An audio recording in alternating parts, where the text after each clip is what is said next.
me apologize for being a bit late. As you know, we have the National Two Shows Council meeting, and we've been engaged in extensive discussions with the two shows. We're pleased with the attendance. We've had the largest attendance since the NTC started functioning, and we're extremely happy with the tone of the discussions and the content of the discussions. As you're aware, the government of Ghana has, the PPP civic government rather, has been engaged with fulfilling its manifesto promises to the people of this country. We have demonstrated that we have achieved about 90%, in fact over 90% of all that we've promised. And this is across the country, but more so in the Amerindian communities. We promised to resume the land titling activity that APNU had practically shut down, although we left them with over 10 million US to continue that activity. We have done so. We promised to rehire the 2,000 CSOs whose salaries were contributing over 700 million to the village economies of indigenous communities that APNU had terminated. Today, that figure is about 2,700 CSOs, up from just under 2,000 that APNU terminated. And there are another about 2,000 persons who are working on the part-time jobs. So through those two initiatives alone, we have over 4,500 persons in Amerindian villages who are working now, who are now working in 2020 when APNU left office. We promised to re-engage the communities in intensive discussions, and we have done so. I'm not going to today explain all that we have done, because that will take a long time to do so. It will take hours and hours.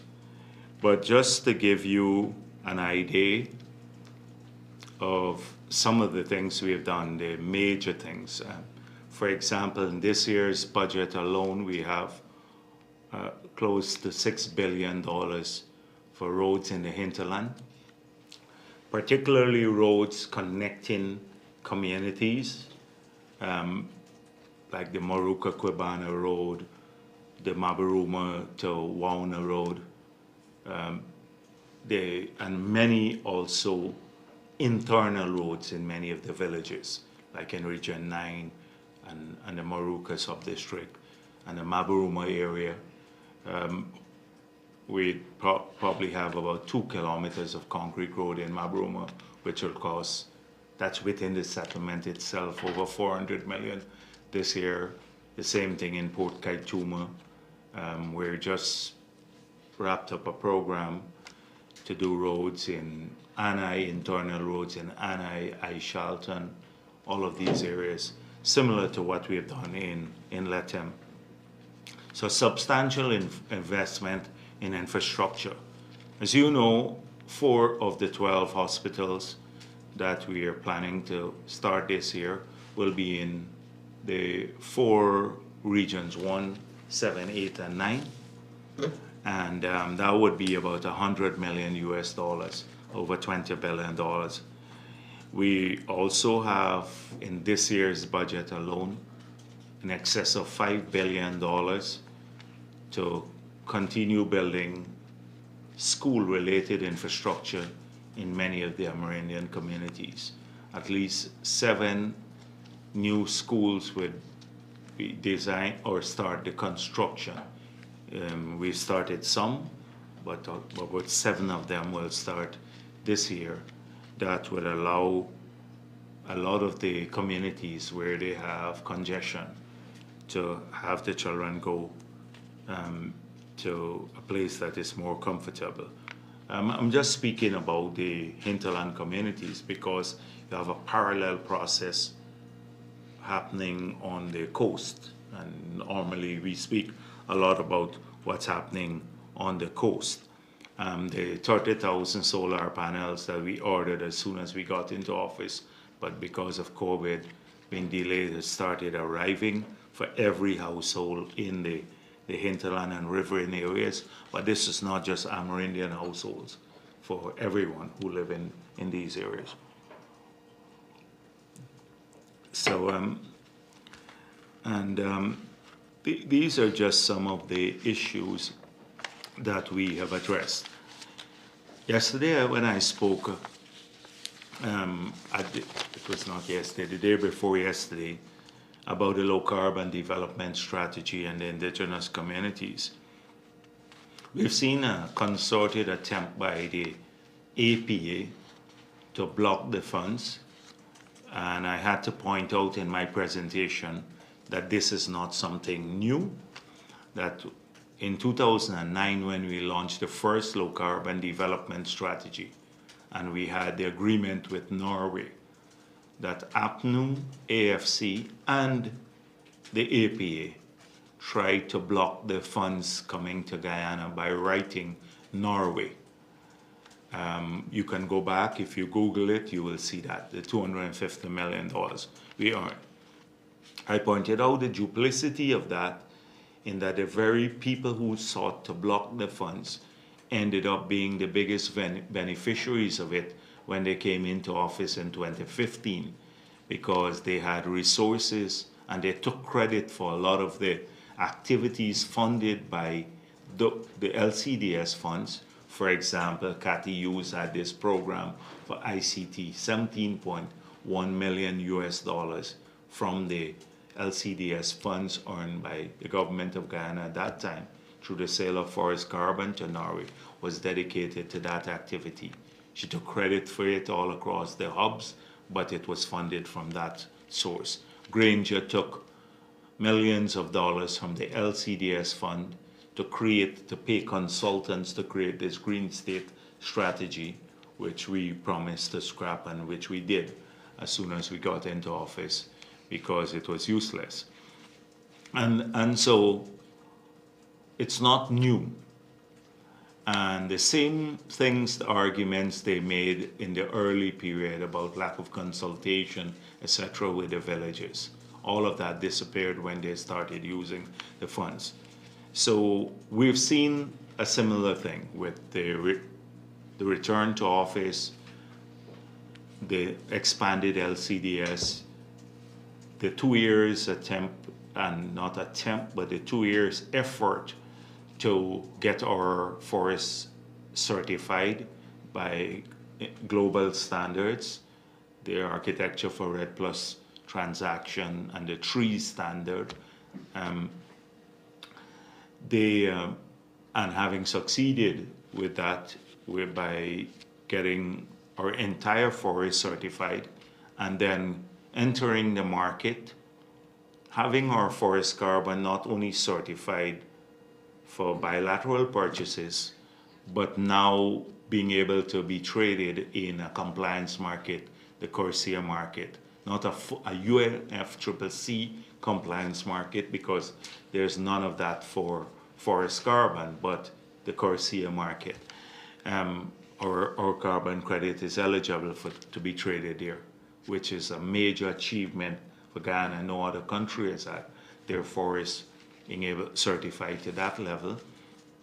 And and having concluded a bilateral deal which defied market expectations, where voluntary carbon is being traded at $4 per ton, but we had a floor price of $15 for forest carbon credits generated between 2015 and 2020. We went backwards in the period that we lost under APNU to to what we call the vintage credits, and we sold some of those too. And then $20 for between 2020 and 2025, and $25 between 2025 and 2030 for our carbon credits, but also building into the agreement that if this is traded further on secondary markets, that is our forest carbon, that we'll get 60% of the price change, that is upside, the price upside. So if it's traded at, say we sold it for $20 and it's sold at say $120, we will now get $60 more. We'll get $85 of the 120, because we would have benefited from 60% of the upside, and that's built into the agreement that should it be traded further. So it's a unique thing and it's a great deal. And then we made a policy decision at the government level that although indigenous people's land are less than 15%, and indigenous people as part of Guyana benefit from the spending of resources across the board, as I just mentioned, roads and hospitals and schools, that those communities will get directly 15% of the proceeds. We then at the NTC level discussed this. We had the multi-stakeholders meeting. We included the APA. We translated the document into 9 indigenous languages for the consultation purpose. And then, in spite of all of this, we had the National Two Shows Council supporting it and agreeing that we should utilize the funds equitably. That is not only for villages that have forests, but also all indigenous communities, including those in the savannas, must benefit. In spite of all of that, the APA on its own went off and tried to block the funds. And they wrote the Architecture for Red Plus Transaction Secretariat.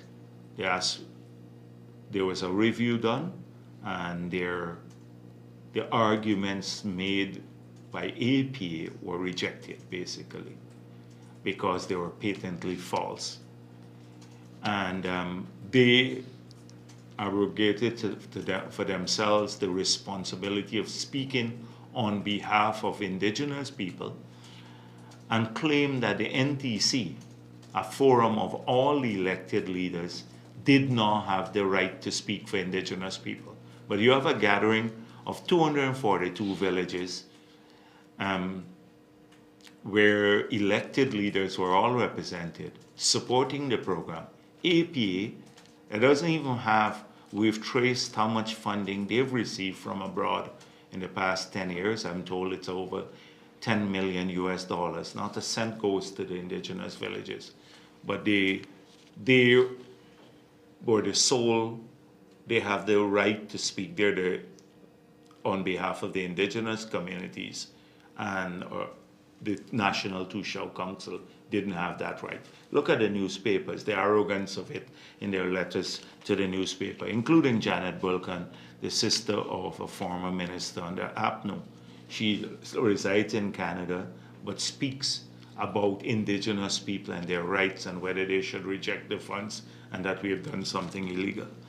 Notwithstanding all of this, of the 15% of the first tranche of the money that we receive, $150 million from the sale, was given to the villages, in all 242 villages, and it came up to about $4.7 billion.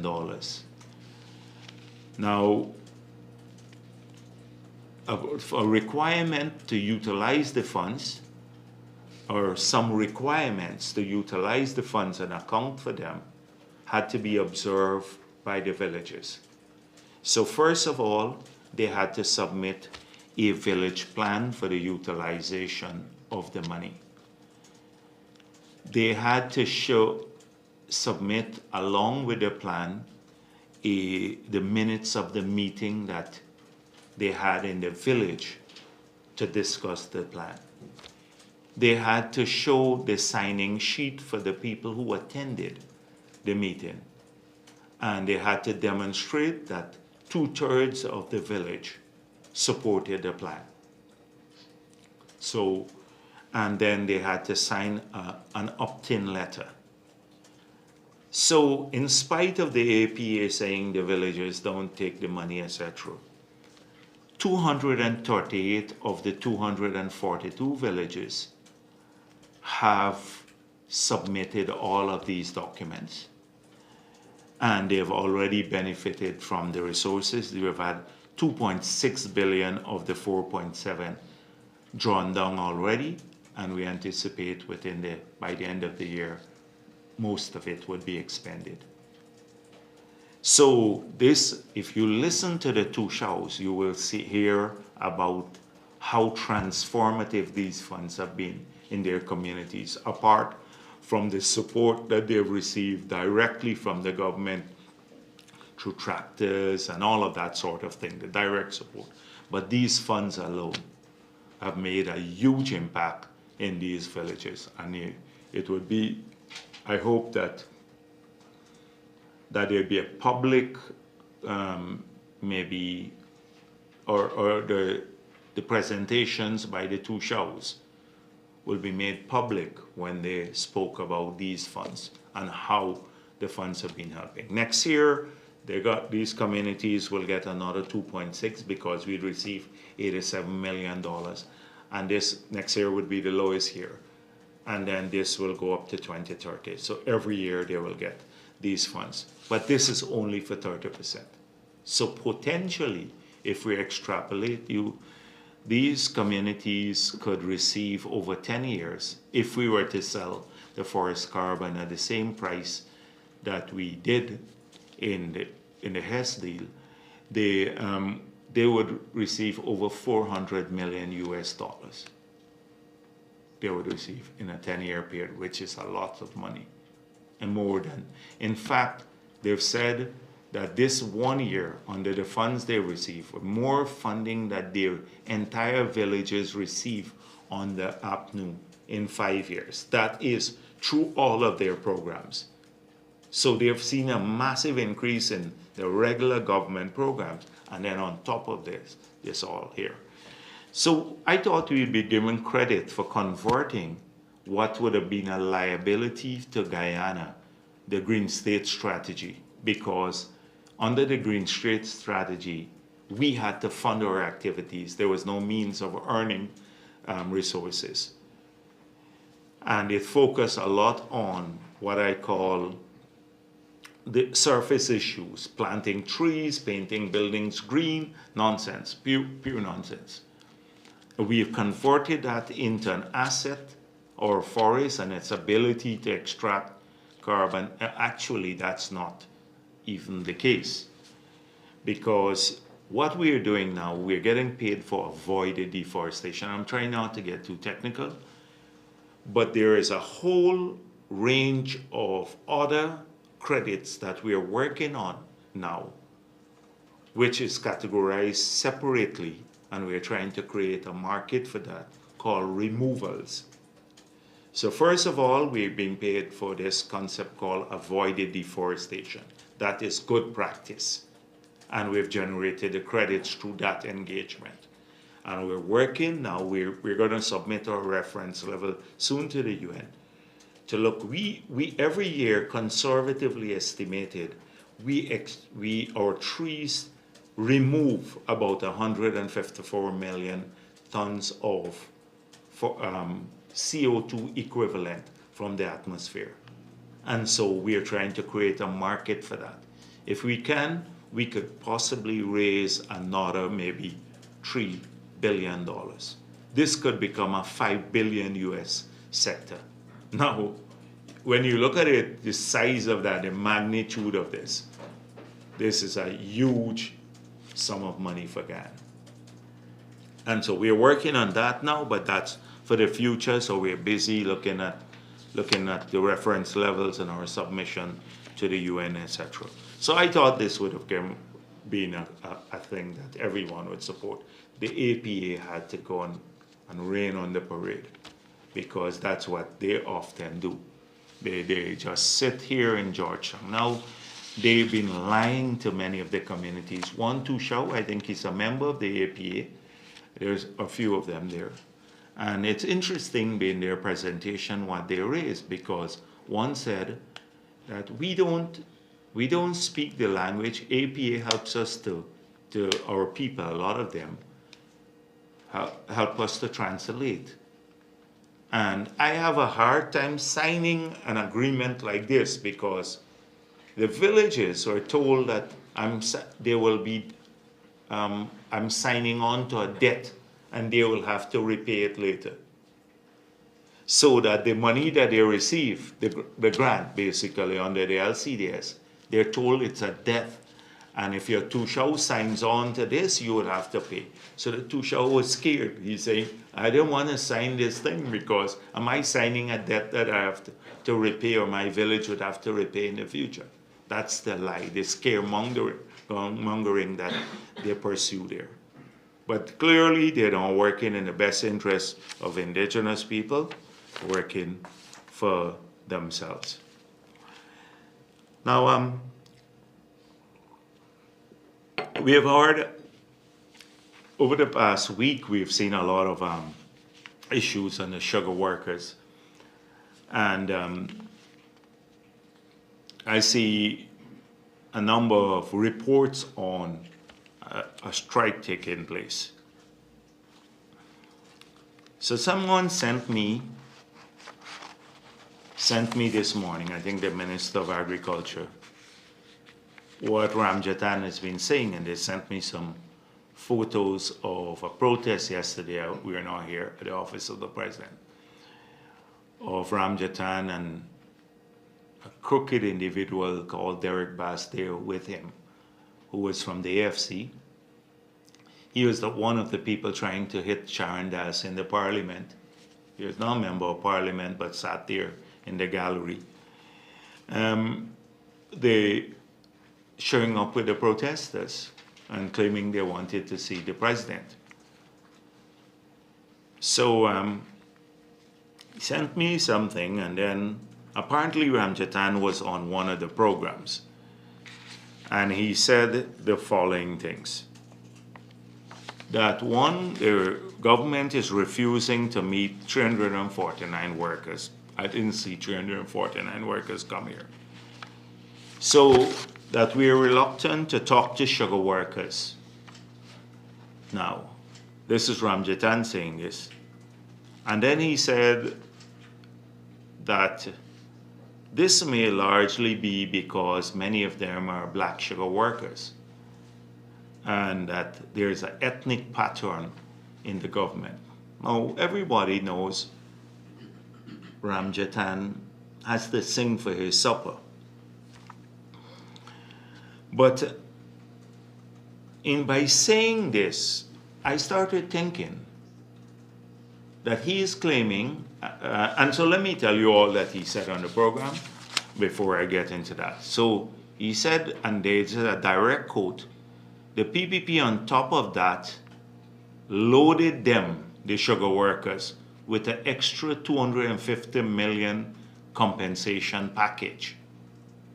Actually, it's not 250 million. It was $1.7 billion. He had it wrong. It was 250,000 per person. So yes, it's true. It was a lot, but we loaded the sugar workers with that. But these guys, almost 349 of them, didn't get anything. They did not take the severance, neither did they get the compensation package to ease them out of the harshness and so on. So first of all, Ramjatan is saying we loaded up with the sugar workers with the money.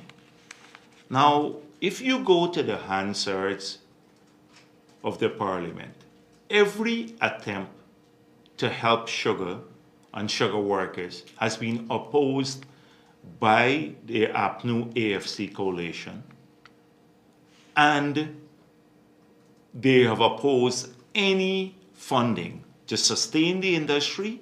They have voted almost in every instance against funding. Their arguments, including Ramjatan's argument, is that this is a black hole. Sugar industry is a black hole.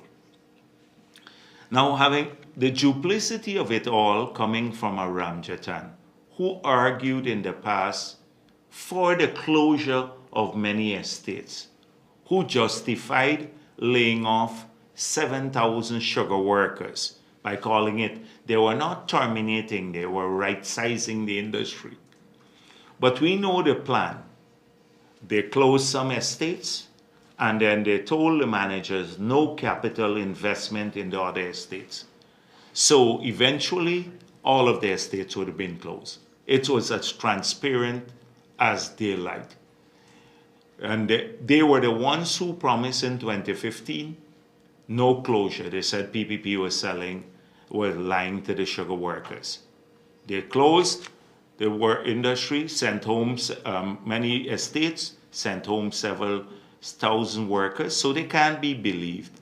And then they were closing the other estates. So no job in the industry was going to be safe.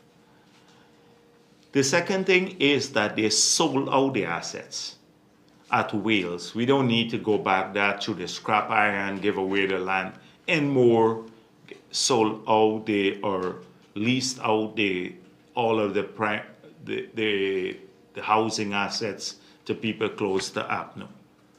They refused to pay the severance for the sugar workers at Wales. We had to go to court. We were part of the protest in front of Parliament to get the sugar workers their severance because they were severed. They raised a lot, transferred the assets of Gaisuko to Nisil, and raised a lot of money on the strength of those assets, invested the assets. They spent over 100 million on some swimming pool at LBI and all of that sort of thing. That's the history. So Ramjatan, and I got back to thinking that if he is saying that the PPP is not meeting with these sugar workers, the reason, let me go back to his statement. He said, these 349 guys did not get nothing. They did not take the severance, neither did they get the compensation package to ease them out of harshness. So what harshness is he talking about? First of all, they did not get the severance because they were not severed. APNU transferred them to Blaymont and to Albion. So there is no issue of paying severance because they were not severed. So not that they had to take the severance, they had an option. Then APNU refused to pay severance to those who were actually severed, lost their jobs. These workers did not lose their jobs, so they couldn't get severance. But even those who lost their jobs, they couldn't get their severance. And what we gave was $250,000 to all the workers who were severed, because the severance was a pittance. And we argued that when we had to, of necessity, because of the Minproc arrangement that Desmond Hoyt had signed with the Linden workers, when they were severed, we gave them way beyond what the severance calculations came to, as an incentive basically, because we thought it was too low. We did it in the past, and we did it to the workers who were severed. So it wasn't compensation, it was to add to the severance. These workers were not severed, and they were not eligible for severance, nor were they terminated. So they didn't have a period of unemployment like the others who were severed from 2018, 1st of January, were severed, they didn't have unemployment. So that is the issue. And then what harshness is he talking about? It's the harshness imposed by APNU on the people of the industry because they sent them home without any regard for social welfare. So when you bring, and really, this sugar workers, this is like the Kool-Aid again. The same people who destroyed the industry turn up now, Ramjatan and the others, with no credibility whatsoever. So he told the people, the sugar workers, he's going to get them to come here and speak with Ali. Now, he couldn't get the sugar workers to meet Granger, and he was part of the coalition. And do you think President Ali would have want to see Ramjatan anywhere in his office or anybody he brings to talk about sugar, given their track record, this sordid history of destruction of the industry? And the workers who brought him here to, or were led by him, they are part of the Kool-Aid too. I'm not making it clear, because if they think that they forgot the short history of the sugar industry and would bring a person like Ramjatan, have him lead them here to talk about sugar, they got to be crazy if they think we're going to engage with them on that basis to bring Ramjatan. They have no conscience that the man who helped was justifying the destruction of the industry suddenly turns up at save them. Or the reason they have a job now, these same 349 of them, is because the PP came back into office, or else they would have no job whatsoever. So this is, every single time you go to Parliament, they should read the Hansards. I didn't want to go through the Hansards today, it'd take a long time. I got a stack of them. And if you go through them, you will see that they've always opposed sugar. So it has nothing to do with race.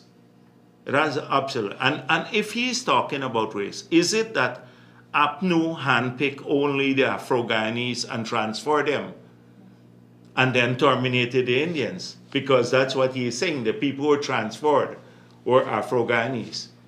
So they were transferred to Blaymont and Albion, and the Indo-Guyanese terminated. That is basically what he's implying. He's implying that.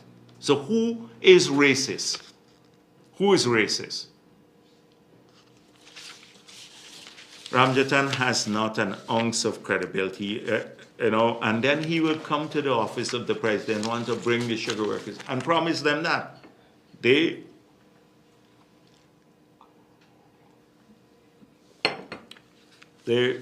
other issue I want to speak about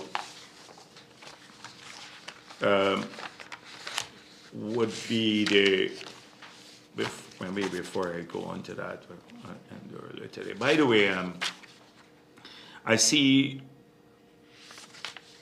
don't get to the opposition yet. Let me just go and deal with the oil and gas and then come back to the opposition. So last week, a number of issues were raised with me. And so I spoke with the head of GRA, because every week this issue keeps coming up about a statement he made at the Public Accounts Committee and about the need to have qualified people to do the audits, and he can't find them here in Ghana. So I said to him, you need to deal with this matter yourself, because the impression is created that somehow you need these people and the government is not supportive. And I've confirmed that you've never basically raised this matter with the Minister of Finance nor the President directly at a policy level. He said to me that they advertise locally and internationally, but the rates are very high. So I said, but you should discuss this if it's a humbug to your work. He confirmed to me that it was this government that has been supportive in creating the unit and expanding and staffing it. That he is going to deal with this matter. The reason I want him at the technical level to deal with matters surrounding audit is that I've made it clear that as politicians, we want to stay away from any issue dealing with audits.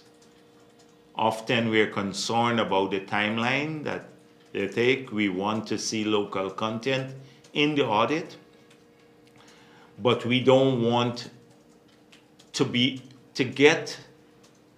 give directions in relation to audit, which is an entirely technical matter.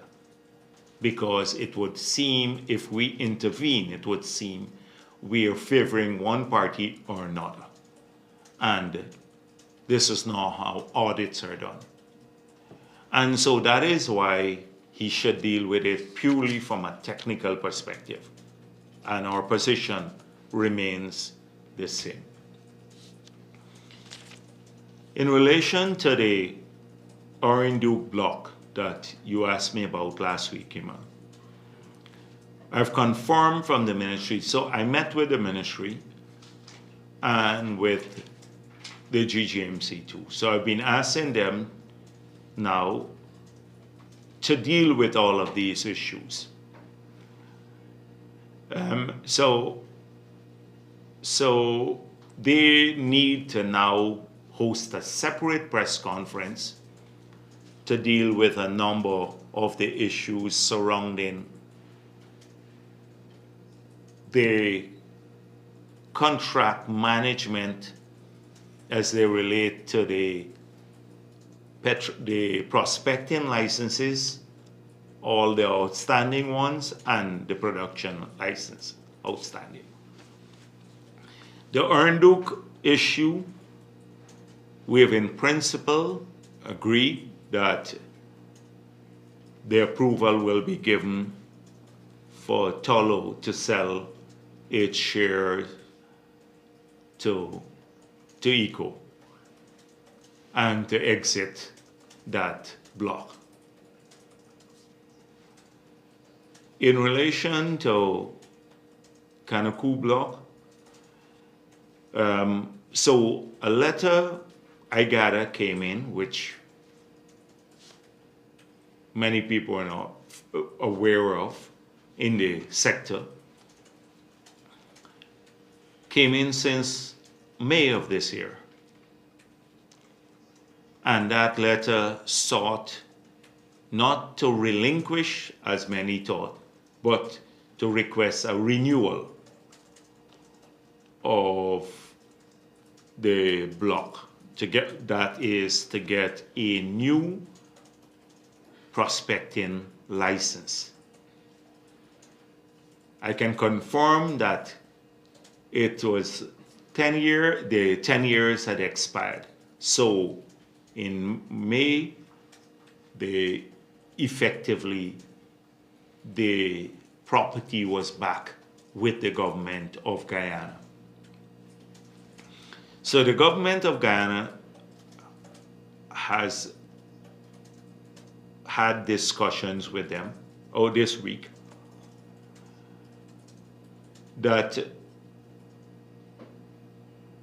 they should a policy decision be made, and therefore we still have not done so at the cabinet level. But should a policy decision be made that we will consider favorably their application for a new prospecting license in that area, that they would have to now comply with the new PSA, which is, one, the size of the block has to be reduced. Two, the there would have to be a signing bonus. And 3, all of the other conditions, including enhanced royalty, the new fiscal conditions, every other condition of the new PSA would apply. That is, should the government decide to have a negotiated position.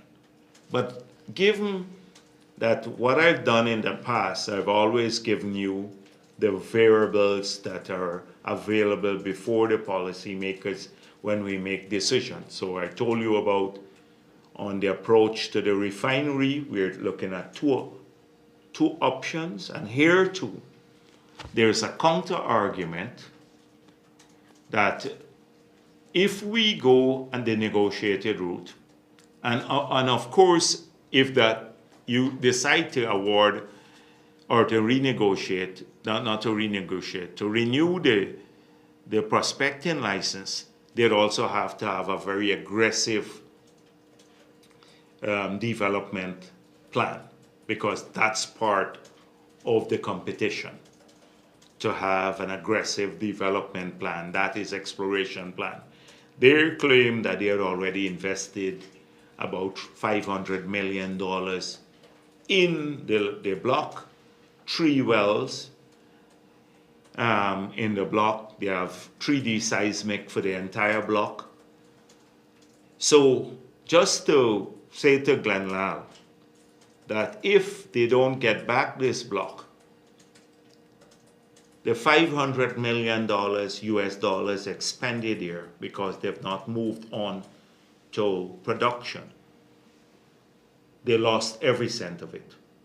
And it's the government of Ghana does, or the people don't have to pay back for that, because it's the exploration activity is done at the risk of the investor.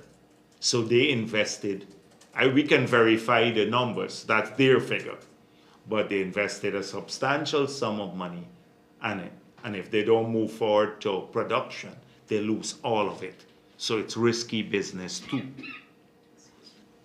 So on the other hand, we have to look at, and people say to me, don't give all of this variables. But on the other hand, the counter arguments would be that if we have a negotiated approach to renewing blocks, then it could undermine the auction. And 2, others may want to come in through that route in the future. So, and that we may not get the best deal out of a renegotiated. That is an aggressive exploration plan. On the other hand, the argument is if they're already there and they're committed to the block, they will move forward faster because they have intense knowledge of the area and they've already spent 500 million US. So I told you all of this. Now, just to give you an idea as to where we are. So once the ministry has had these engagements, they will come up with a set of recommendations to the cabinet. But you have an understanding of the policymakers' variables before them on their desks now as they go forward to make a decision. The next thing is, in this case, Tullow will still be part of the Kanaku. Tullow will remain part of the Kanaku block. Should they get a renewed, they're part of it now, and they will remain part of it if they get a renewed. So it's the same consortium. Yes, basically. So Tullow, although they walked away totally from the Oranduke block, they are party to this application for renewal here in the Kanaku block.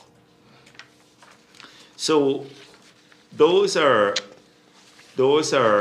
some of the things that I wanted to mention. Now, I was tempted to say a couple of things, but about Norton, but I'm going to give him a rest this week because he went to New York and lied a bit there too. But what bothers me a lot is what he's been saying about that their party is bankrupt, effectively bankrupt, and they're looking for funding. So this is very telling. When a party has just come out of government, of opposition, or government rather, in government, splurge a lot. I saw the cutlery that Congress Place bought. In 100 years, we wouldn't have the cutlery branded this bone china and like branded with the party's logo and all kinds of fancy things. They splurged a lot. The new offices they built everywhere. The accounts, from what I gathered, that they are left with. And the extortion of businessmen for large sums of money that ostensibly would have gone to the party, or seem maybe that at least that was what they claim.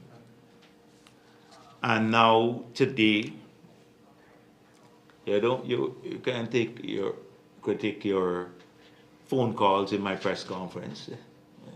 I'm running the show here now today. So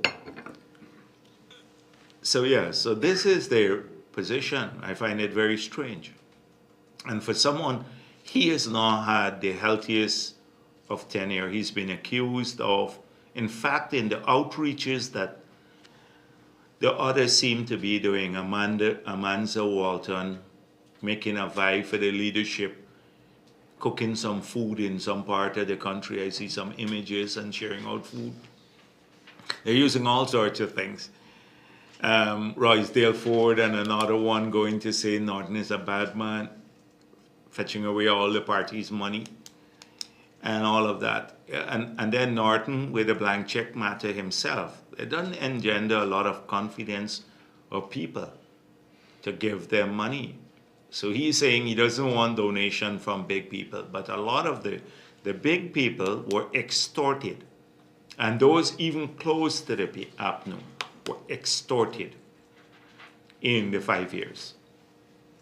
So it's a sad shape when you say that about a party that's been around since the 1950s. And it has very limited prospects of winning power, given their policies, which we'll talk about, or lack of policies, which we'll talk about another time, like just saying, just reacting to the moment and playing to people's emotions without any real analysis. But what bothered me a lot is they accuse us of terminating Olata Sam.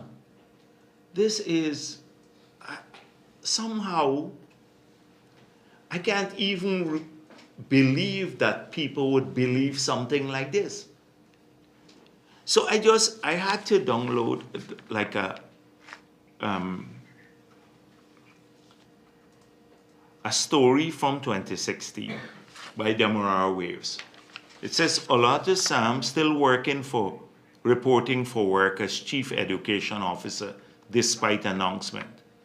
Mr. Olata Sam is still on the job as Ghana's Chief Education Officer, although the Ministry of Education announced earlier this month that he would no longer be functioning in that capacity because his contract has ended. I can go down, that's what, they terminated him. And then it says here, prior to being appointed Chief Elections Officer by the then PPP civic government, right? He was technical advisor to the then Minister of Education, Priya Manikchand. So he's working in the ministry as a technical advisor. Then we put him as Chief Education Officer. APNU terminated him in 2016.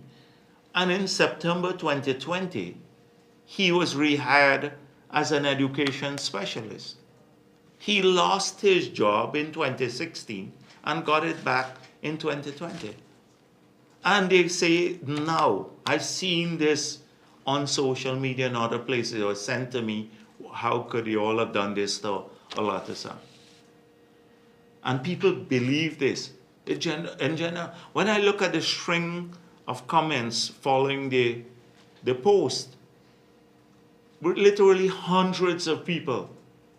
And that's why I brought it here. Hundreds of people saying, oh yes, this racist government, PVP, they're terminating Afro-Guyanese, etc. And this was the story, and it's the Mara waves in 2016. This is what APNU thrives on, like I said, the Kool-Aid gang. And with Fort Burke, I hope that people have been writing their congressmen and the others about the criminal acts he's been engaged in, especially organizing these events that he receives money for. He's renting a congressman, renting an official of the US government by collecting money on the side for people to meet them or get their pictures taken. He is going to end up in jail in the US.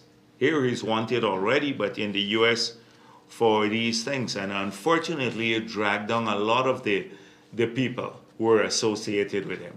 Unfortunately, that will happen because there would be a party. Many of them know he is not a registered agent under FARA, and yet he is doing work as a lobbyist. And so they will, at some point in time, be caught up with it. I just have to end with the, anyhow, let me don't do that. Thank you very much. Yes, please. All right, go ahead. Let me give Kaichur the first course. Good afternoon, sir. Divine Baggage with Kaichur News. Concerns have been raised by civil society regarding the shadow block projects being insured by an ExxonMobil-owned company.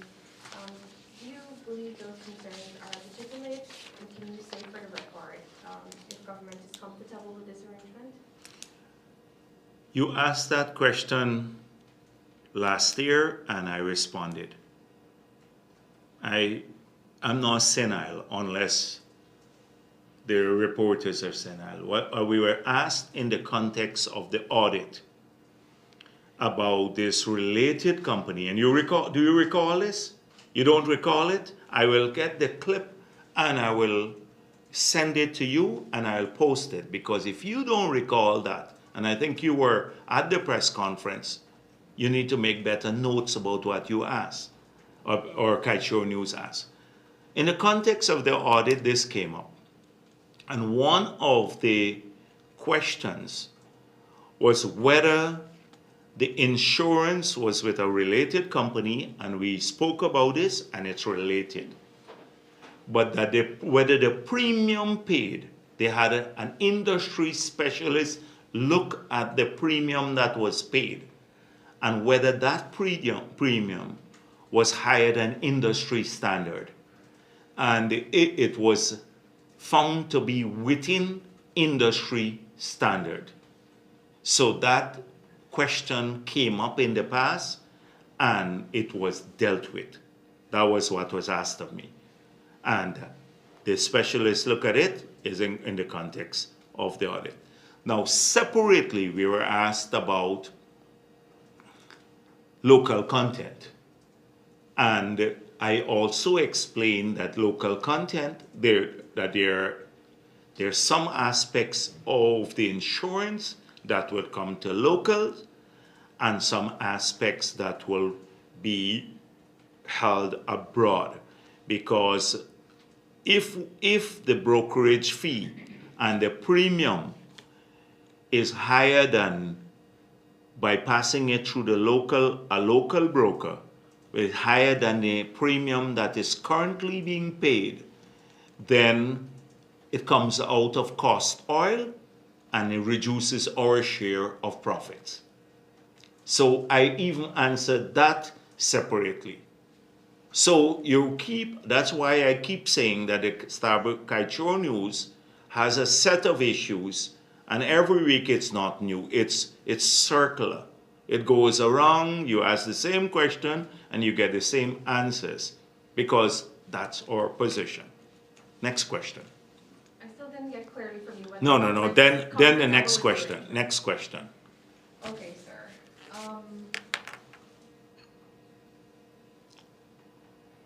Earlier you spoke about the carbon credit funds. Can you say what mechanisms in place to account for the spending of that revenue? And you also mentioned the new credits being pursued by government. I think you mentioned $3 billion. Is this figure, is it US dollars, and would it be an annual sum, or is it a cumulative sum over a period? Yes. So the first one is that all of the resources have to be in a single account that would have audits, including international audit. So the 15% that goes to the indigenous people, we have to have accountability for that, and the 85% that remains. The 85% we said we want to use mainly for adaptation. We've been in the public domain. I explained this 100 times before. The 85% will go to adaptation to climate change. That means we spoke about a series of hope-like canals, a large number of cokers being rehabilitated, greater pumping capacity to manage water in several regions. So that's where the funds would go, and they would have to be audited, and we'd have to demonstrate internationally that these audits are taking place. So that is in terms of the resources. Secondly, there's a new front. We've been in pioneering work for the last 15 years, trying to create first a room for HFLD countries, Guyana, Suriname, Gabon. Up to earlier this week, we were talking about a joint approach on reference levels to the UN among the HFLD countries, which is like the three biggest ones are Guyana, Suriname, and Gabon. But then you saw what happened, disputed elections, and now a coup d'etat in Gabon. And so I doubt we'd be able to move forward jointly. We may have to move forward on our own. But we've been in this, and it's painstaking work, every year making some progress to get forest carbon recognized. We had to fight the prevailing sentiment in the international community that this deforestation could be addressed for free as an abatement solution, but other abatement solutions can get a lot of international funding. And we believe it's discriminatory because tropical forests are in third world countries mainly. So we fought against that prevailing convention. Two, we had to fight against some NGOs that believe that if you put forest carbon on the market, it would allow the developed world to lower their ambition or to offset their aggressive ambition with credit from the developing world.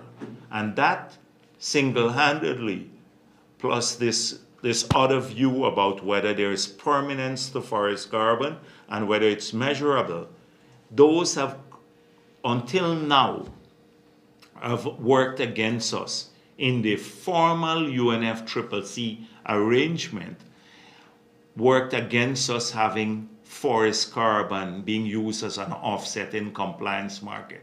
So just to give you an idea as the price in compliance market for a ton of credit, like a ton of carbon, if in the EU ETS in February of this year, it was traded at 100 euros per ton. 100 euros per ton. Because you can offset that carbon for your projects. Carbon bought in that market can be used as an offset for your emissions elsewhere. Because UN has not agreed to this as yet, because of a big fight by many countries, we now were stuck with a voluntary market. And on the voluntary market, it's just $4 a ton because people buy it, they still can't use it to offset their emissions. So we progressively had to move from creating the conditions for it, launching our LCDS, getting HFLD countries recognized because they have a different model than countries like Indonesia and the others where they're reducing deforestation. In our case, we already have the intense forest cover, so we are preserving forests. It's a conservation model versus reducing the deforestation, which is the other model. We had to create momentum around this model, get a reference level that Guyana has contributed to significantly, get certification for it, and now, as a result of this, we're where we are today. And we've led this practically globally because we're the only country that has had such a trading arrangement. We led the conceptual work, the development, and all of that. We've been a major part of it. And that doesn't get recognized. Now, separate from all of this, and there is, if you look at our LCDS, I don't have it here, you would see there are 4 elements to it. And you will see conserve, and then you see one aspect, removal. Now, there is no market so far for the removals. So that is something now for countries like ours, the HFLD, we're now going to try to create a market, even in the voluntary markets, for that, because there's no compliance market. And that is why, for market development generally, in the context of UNFCCC, the negotiations in Dubai this year will be critical, and Article 6 of the agreement that deals with market. It's important that that be advanced. But they're dealing with general markets. We're still having a hard time getting forest carbon into that market.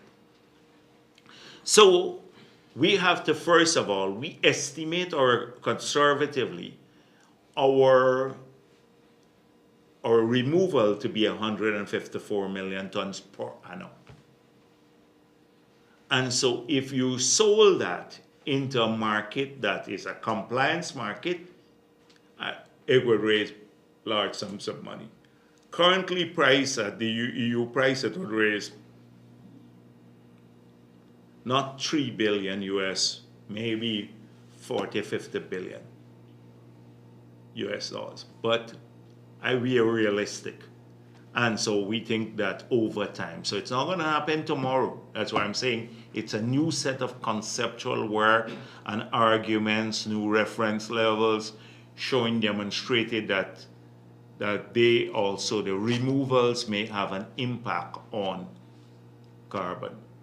And then from some of the removals, we can then offset our, for example, oil and gas production here in Guyana.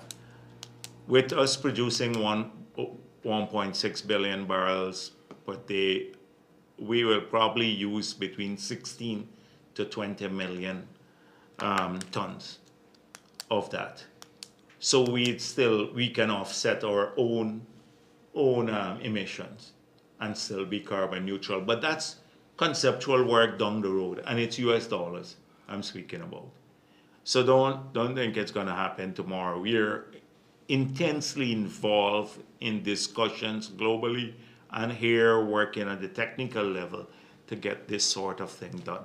And it's pushing against a large group of countries and technicians from abroad too, who are sometimes narrow in their thinking, and they don't want to allow any new arrangement that where the developed world would have to pay for these things to come in to the table. So we have major battle here. Thank you, sir. Finally, from me, Exxon has commenced the application process for a 6th project. Can you say what additional benefits, fiscal benefits that is, Guyanese can look forward to, and as we continue to sanction more developments in the Stabroek Block, considering its size, will government ring-fence any of the projects in the future? Asked and answered 100 times before. 100 times before. I'm not going to go through this again. Next. Yes. Cassie Henry, DPI. Yeah. Dr. Jagdeo, could you see where government is on implementing the recommendations from the Human Rights Commission in relation to the Chinese landing issue? And additionally, could you provide an update on the fact-finding mission into Chinese landing, whether that is completed and if there's a report from that council? And finally, has government responded to the commission since receiving its report?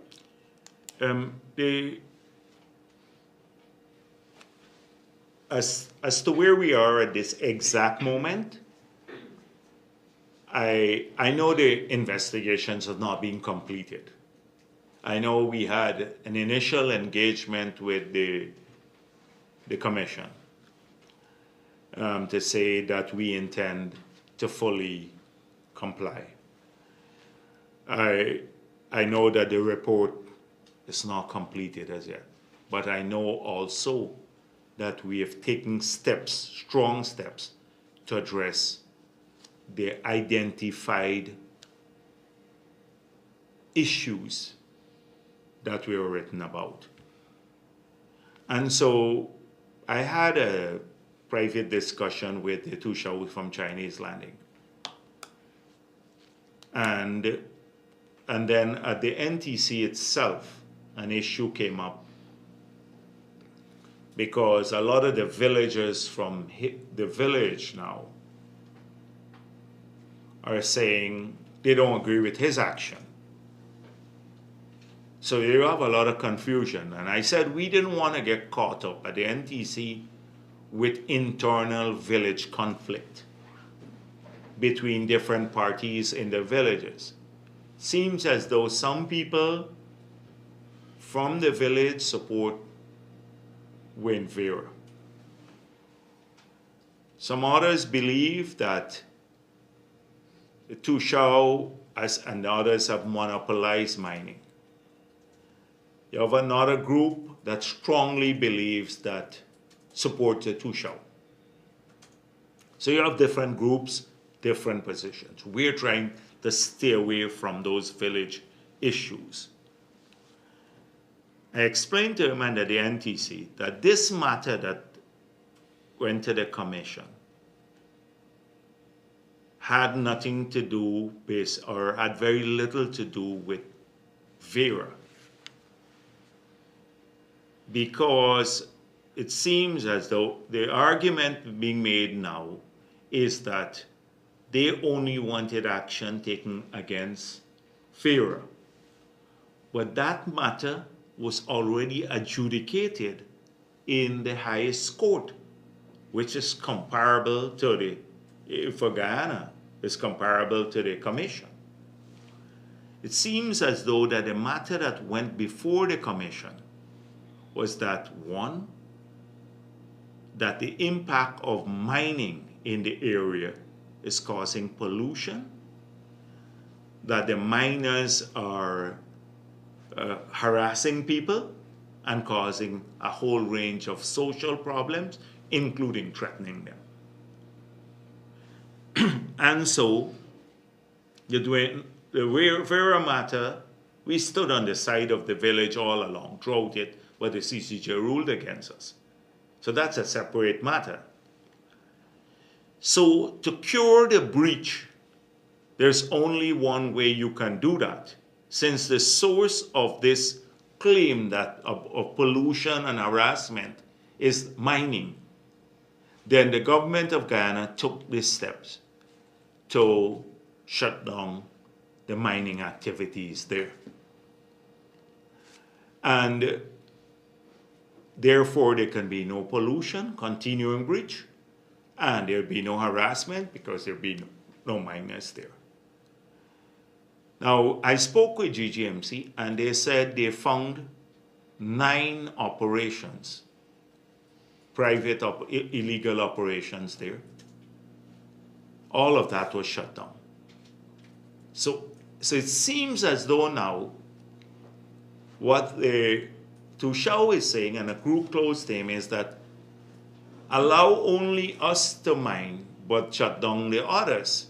But that's not what they argue there, because mining wherever it's done could be causing the pollution from anyone.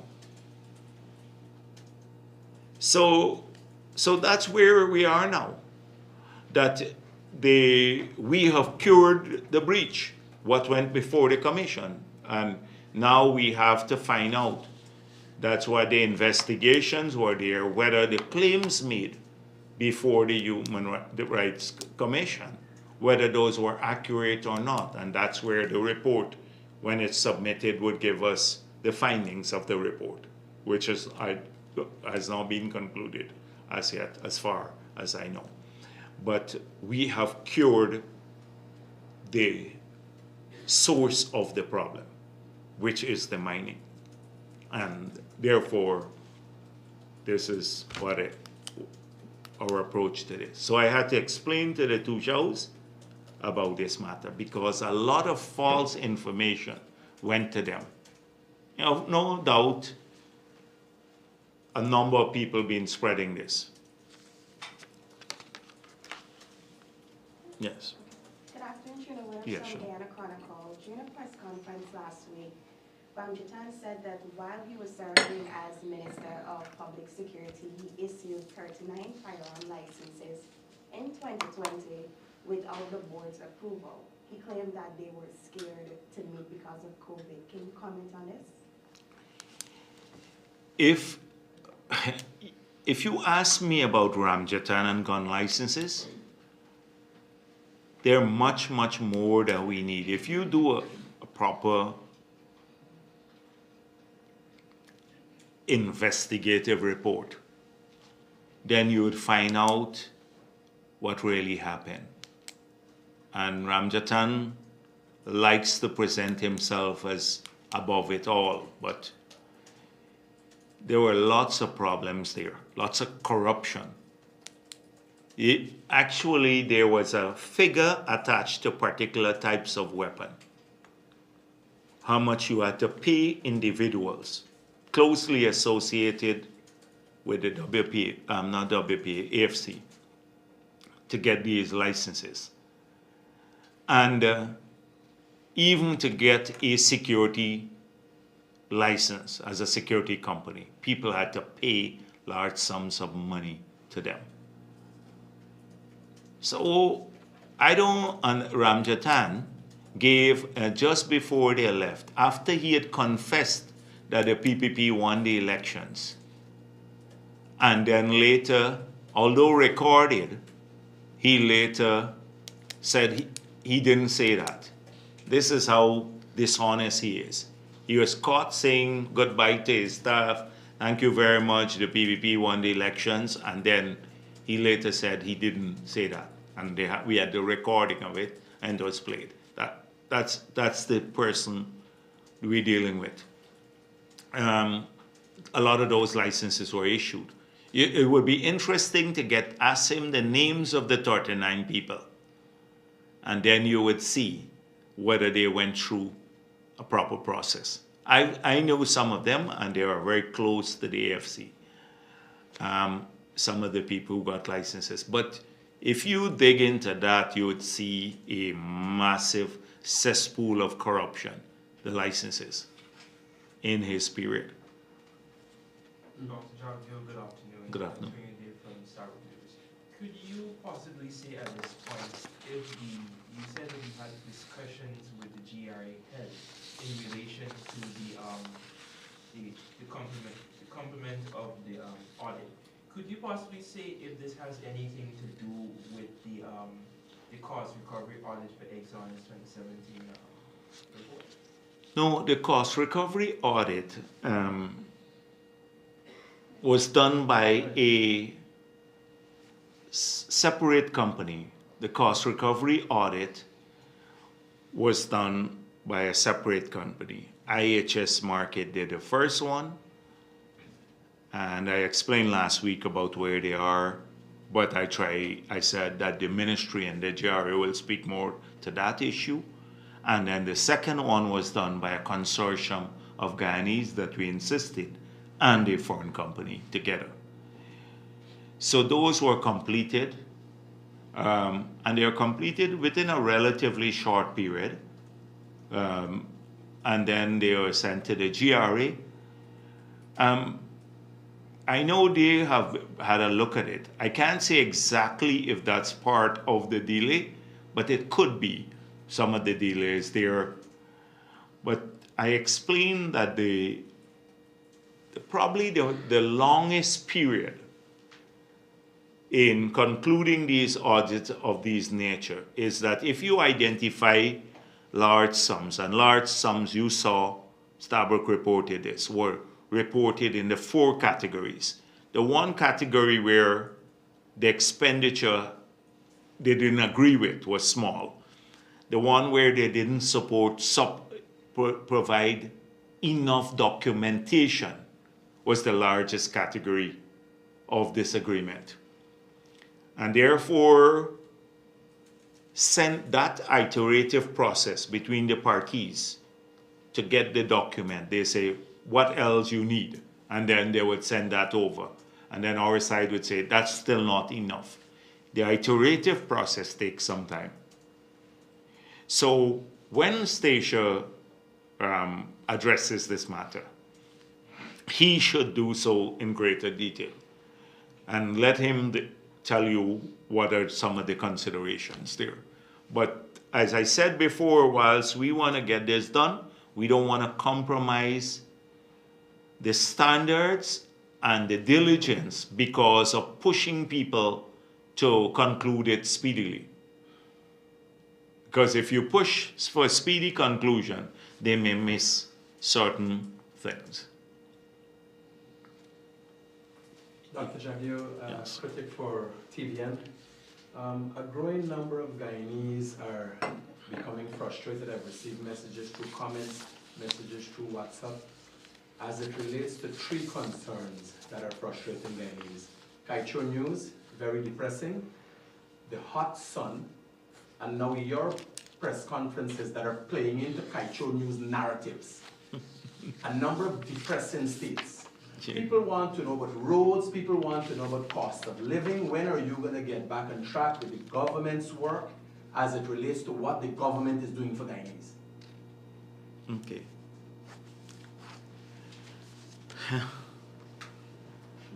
It's hard to, what I do here is not for Kaicho News. I do it for the people of this country, because Kaicho News will continue to distort. They will continue to distort because you have a politician who is using the newspaper as his campaign tool. And watch out for it. It's going to happen. At some point in time, we've heard this before from everyone. It's going to launch a party, and you're going to see a flocking of the crooks together. All of the Flotsams and Jetsams will come out, and you will see that all have a history, because I've seen some of them already. They all have a history of duping people, or some of the most criminal past that they've had, from pedophilia to all sorts of things. So that's inevitable. The newspaper is a political organ of someone who has ambition. Secondly, he's very ignorant. So he has made, as I said before, ignorance a virtue. He doesn't understand anything complex. You've been a reporter here. You yourself have said, can't conceptualize issues, much less write about them. But he gets some like-minded people to write for him, and of course he pays, and people see that as a business. So I'm not doing this for Kaicho News. Unfortunately, a lot of people, or there is 5% of our population, that would believe the weirdest things in the world. And I don't want them to be part of a Kool-Aid phenomenon. So that's why I just looked through, because I was planning to get to them. Like, I brought some of these things. That's why I said earlier I didn't get the oil block extensions. For example, editorial, August 30th. my name is mentioned about 20 times that I made the decision. We agree already here, everybody knows that Granger extended the blocks 3 for 3, Kanji, Kaitshore, and Stabrook. But he says the crucial decisions in the vital have been screen-shaped, etc., that I extended the block. He continues to say this. And 120 blocks now he has gone. But there's 120 blocks I've extended. So that's number one. More than meet the eye. Another editorial, 31st. This is again the extension, Jagdeo again. Here. Jagdeo allowed the extension here. Each household can receive at least 1 million annually at Jagdeo ring-fence oil projects. Now, it's Trotman who signed this agreement. Trotman did not ring-fence anything. We just crafted and published a new PSA that has small blocks, so you don't need to ring fence. Very small blocks. It's Trotman who did this, but Jagdeo did not ring fence project. Obsession. So this here, AFC demands on-site monitoring of oil production. Another clung, Vincent Adams. This one here. I've said to you 100 times the last 3 weeks, 3 press conferences, that's the next phase. We were working at putting in place the framework, and now we have to go to do this. It's just like the Stabrook editorial. After I suggested strategic oil reserves, then they suggested it, some technical person. Now he's suggesting that we go. He demands it. AFC demands this. So all of this. Kaitshore News will not change. You have a clung that heads it, and therefore, what I do here is for the people, and I don't want to treat the reporters badly, so that's why I respond to their questions too. Dr. Jagdeo, after what the opposition lead reached out to citizens in Maryland recently in the diaspora and was reaching out to Guyanese, is the government worried they might be financing the opposition through programs where they're supporting citizens? Because the opposition, when they were in government, they took away the program for $10,000 per school child. Now persons are having $40,000. And it seems that the opposition is going after that money to finance their program. Would the government be considering who they're giving these monies to make sure it don't end up in the opposition hands? Yeah, listen, I think they picked the pockets of the big people already, and now they're trying to pick pockets of small people. So, but really, it's hard. So they go abroad, they raise some money, they hire a PR firm.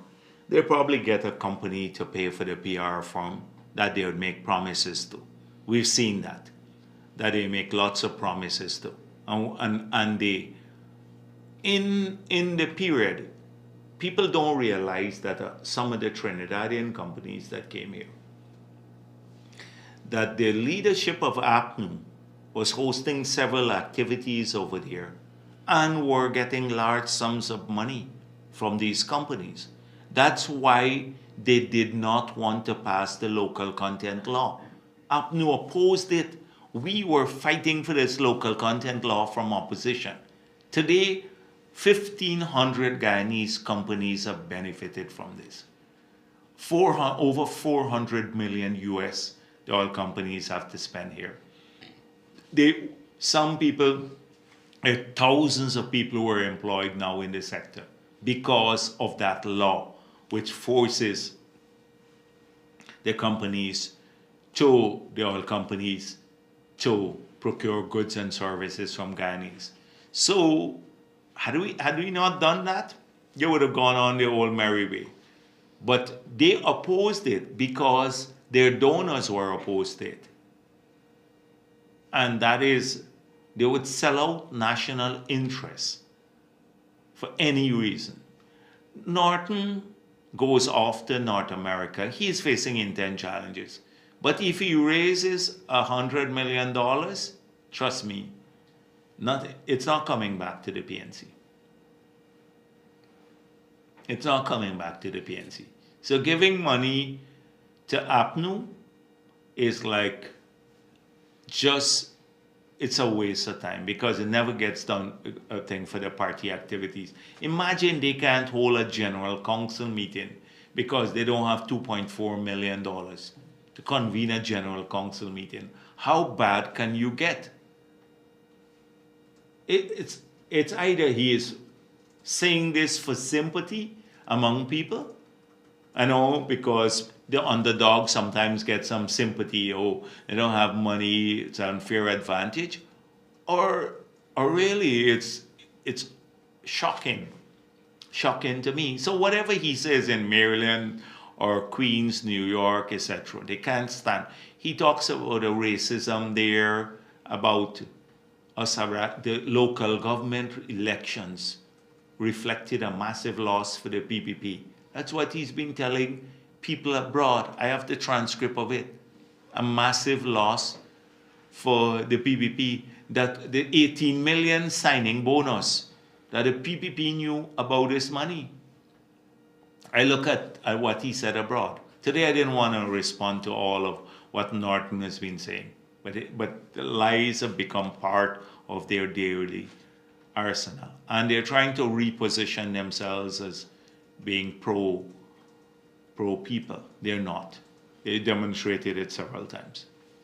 Dr. Jagdeo, former Prime Minister Tony Blair was recently in Guyana. Were there any benefits through the meetings for Guyanese, or it was just a formal visit? What was that about? So he came here, I guess, at the invitation of Mr. Lamy, who was launching this rainforest lodge, and or activity there. I think it's called Sophia Center. And we had good meetings with him. Tony Blair does a lot of work internationally, particularly in the Middle East, and he has an extensive network. He has an organization now with probably close to 1,000 people that works with him. And so often in the international community, that matters, that a benign view of our country and our people and its prospects and potential and possibilities, that if these get fed through the organizations that have broad reach, then they would in the long run redound to the benefit of all the people of the country. And so from that perspective, it was great to engage him, to share views on several matters, on global developments, on the COP that is upcoming in UAE. We had some really good discussions. And then also to talk a bit about the past, because when he was Prime Minister,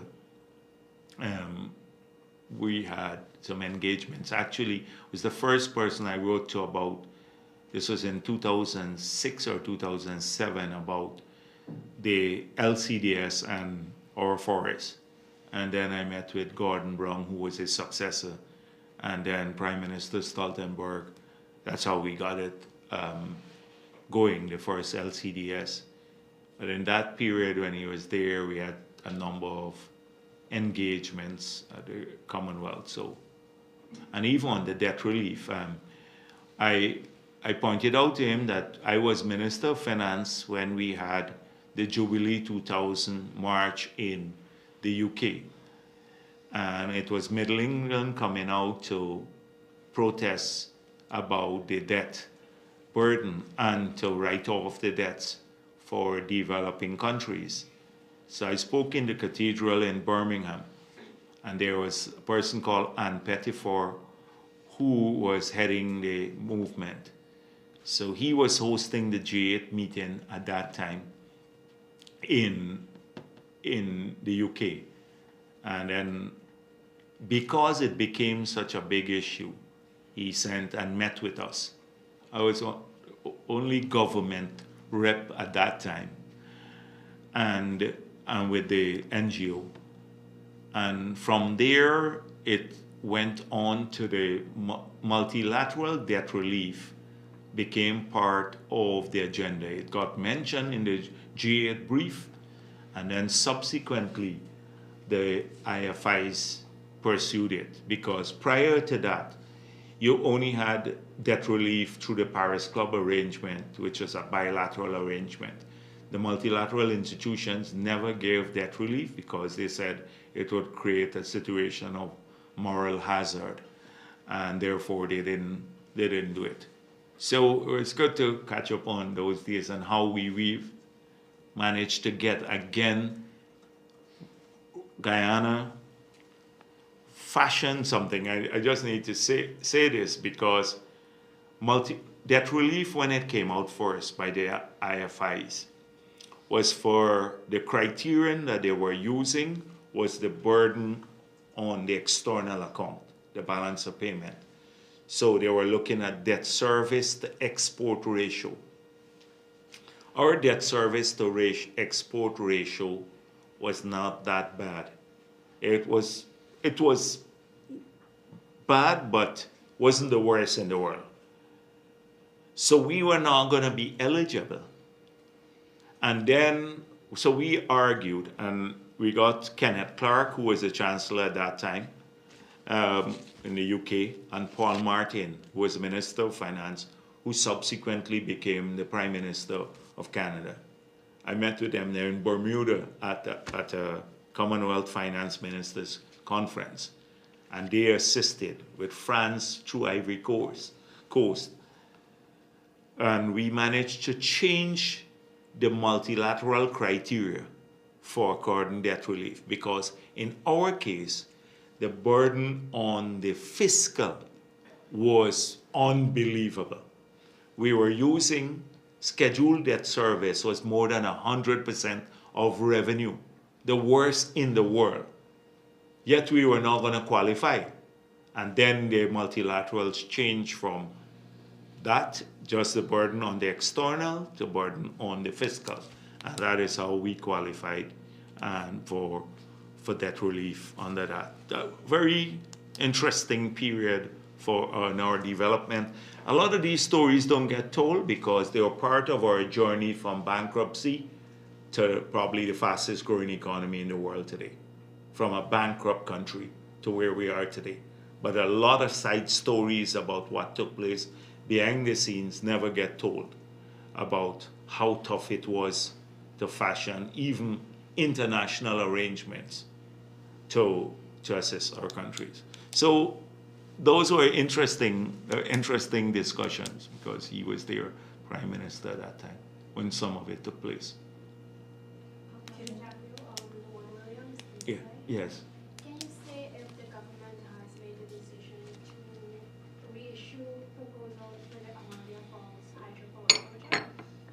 And do you think this will somehow affect the government's ability to provide cheaper electricity to Guyanese? Okay, so right now we have several proposals, direct proposals. Some even coming in. You recall that with the Chinese, when we went to tender, it was just over 7 cents per kilowatt hour to buy power from them. And then subsequently, they had difficulty raising the financing. And so they wanted to change from selling power to an EPC, where they would bill for us. And we said, but that's not what you bid for. And we annulled the bid.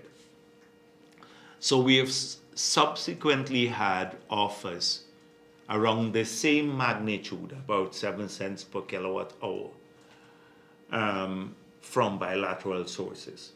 But there are several of them. So when you have several proposals, the best way to evaluate is to go to a competitive process. We have not. We will have to go to that. We haven't launched it as yet, but we'll have to do that. It will not affect our ability in the short run to supply additional power.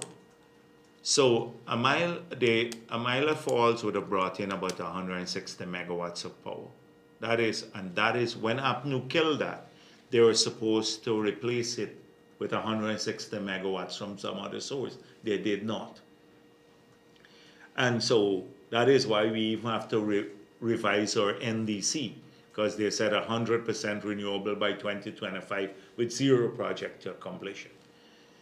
So the Wales project will generate up to about 300 megawatts power. We believe that we be able, when we bring the demand that is met privately to the demand, GPL demand, and then the growth because of cheaper electricity. You know, when you have cheaper electricity, which will be by 50%, about somewhere around 11 cents per kilowatt hour, that would allow, that would increase demand. People put in more things, appliances, AC and stuff. So you'd have a rapid growth. At some point in time, we'd have to look for other projects that come on stream constantly. Could be expansion just there at the site because we'd have additional gas. Amila would be part of the mix. The solar, 33 megawatts of solar will come in. Hopefully the bid will be completed before the end of the year. We're looking at another 25 megawatts of solar along the highway. You know, some countries you go, you see along the highway, they have the solar panels, 25 megawatts there. So a mix of different things. But it would not affect our ability in the next several years to supply power once the Wales comes on stream, nor the price at which we said we want people to have. Can you say when the government will go out? I can't tell you exactly because we're in like a lot of things at the same time. You know, we're working on several policy issues, but that's the intention. I can tell you the intention, and it will happen at some point in time.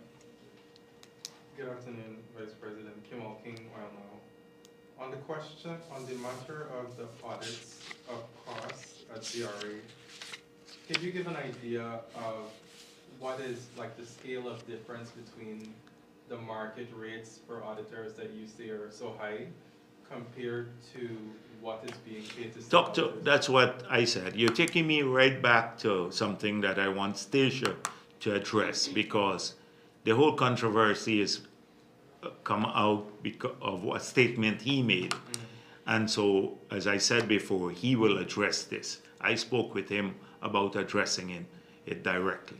Okay, fine. On Repsol, could you give insight into what is causing them to want to return to the Kanuku block so much, given that they haven't made any commercial discoveries in the 10 years that they've had the block? Have they explained that to you? Well, they spent a lot of money already, so that's one. They have 3D seismic, and the rest you'd have to ask them about. So I think they want to continue the activities there. They must have seen some potential for discoveries. That is why they want the prospecting license renewed. So I think it's clearly an interest that they believe, based on their reading of the seismic, that the area has great potential. Okay. You spoke about the fact that the government is seeking to market a new type of credits being developed for removals. No, we're not marketing it. That's what I want to be careful. That's why sometimes when I explore the concept, it gets reflected in a way.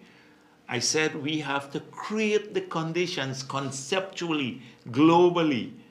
We are far away from even marketing the credit. Okay. You have to have an acceptance of it, and then create a market for it before you could actually market it. You Okay. understand? So we're conceptually at that stage dealing with this issue. So now that the credits that are being marketed are making money, do you see the chances that this new system that you are proposing, do you see that the chances would be high enough for you to get this new system accepted, given that you're already making money? But the thing is that it's not about making money. It is about climate change and abatement solutions. And the contribution made by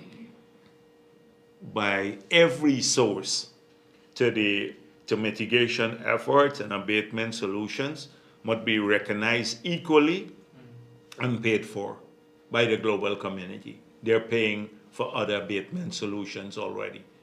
So this one abatement solution can come for free, not because it exists in the developing world.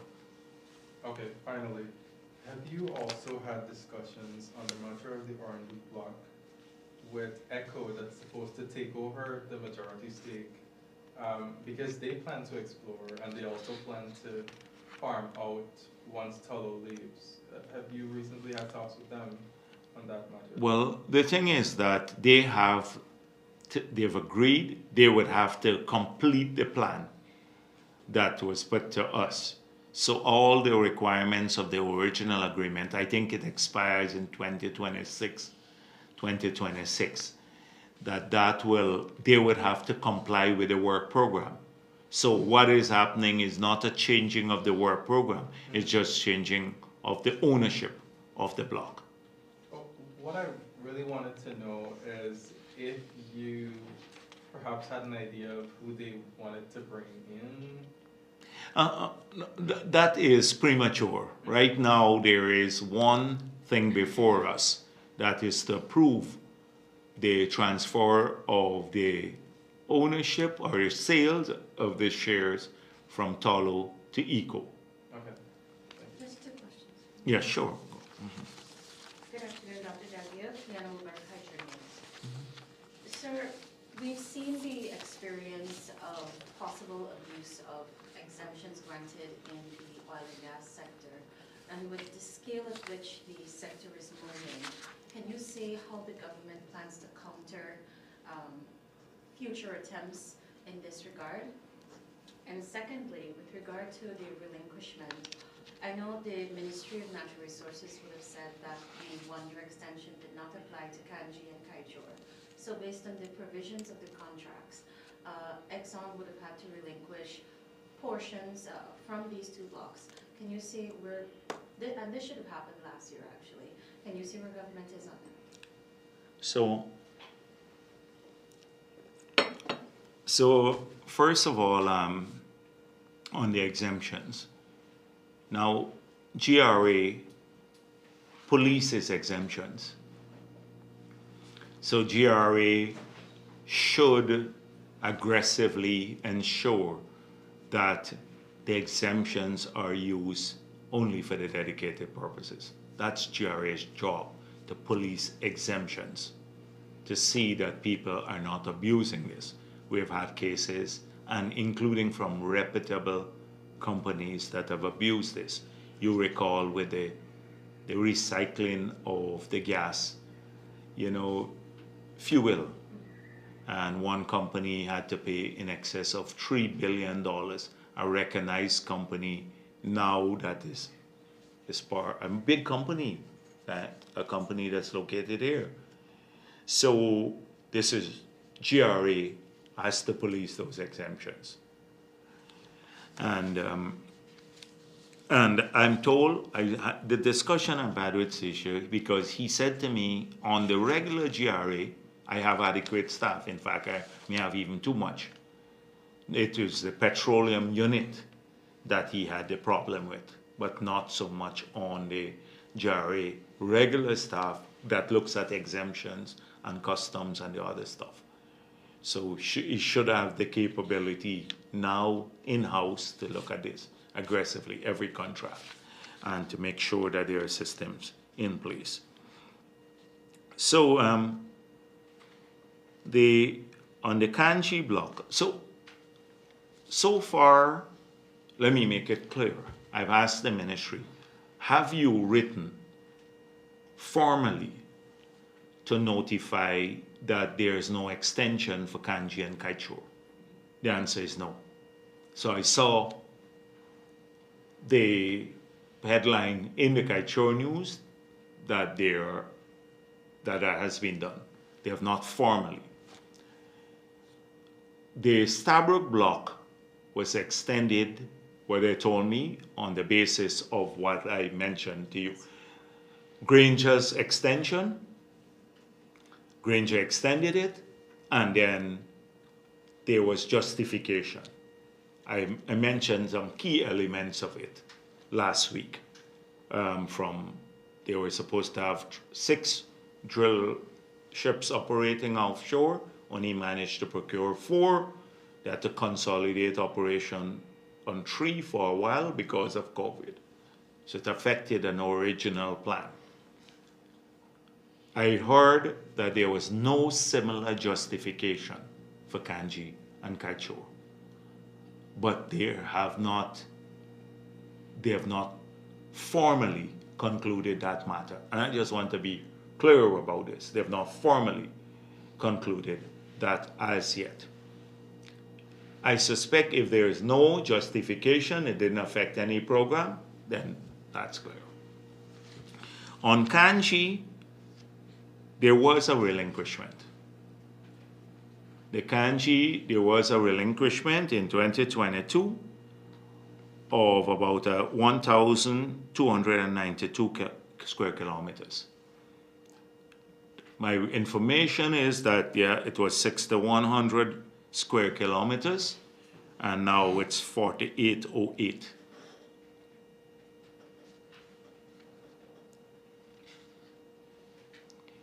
In the Kaichor block, there was no relinquishment, and what I'm told is that, you know, there are 2 in 2013 or 2014. One of the Anadarko had one of its vessels, I think Technic Perdana, was seized or had trouble with Venezuela. Now, their exploration, that block, was the Roraima block, had a contiguous border with Venezuela. And so too is the Kaichor block, has a contiguous border with Venezuela. And therefore there was a side letter when that happened.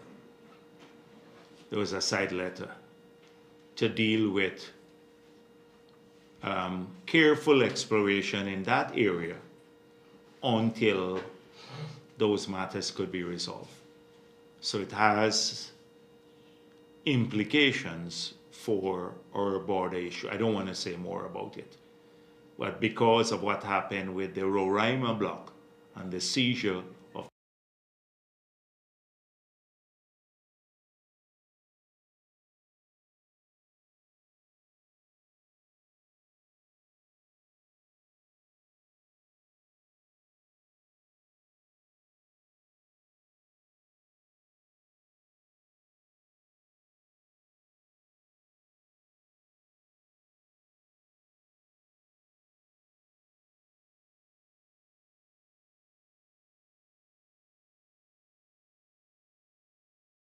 and I will have to review the facts at this time.